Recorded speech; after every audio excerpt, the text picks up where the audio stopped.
Hoopsie, what up guys? So it's your boy Nick Mechanic nga pala ang inyong lingkod. For today's video, meron nga pala tayong home service dito guys. Sa Pasay nga pala located ng home service natin. Kaya tara, let's go!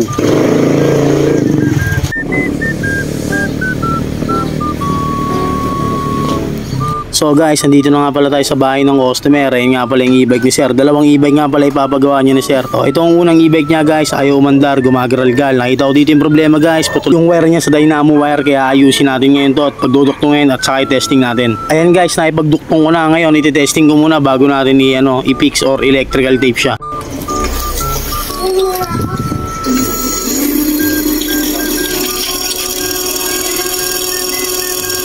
Ayan guys, naipagduktong ko na, umaandar na siya ng maayos at i-test drive ko rin yan para sigurado. Siyempre mag-proceed na tayo sa pangalawang service natin. At pagkatapos ko nga siyang i-test drive guys, ayan, dalawang e-bike yung ginawa ko. Yung isa, pinalitan ko lang ng battery.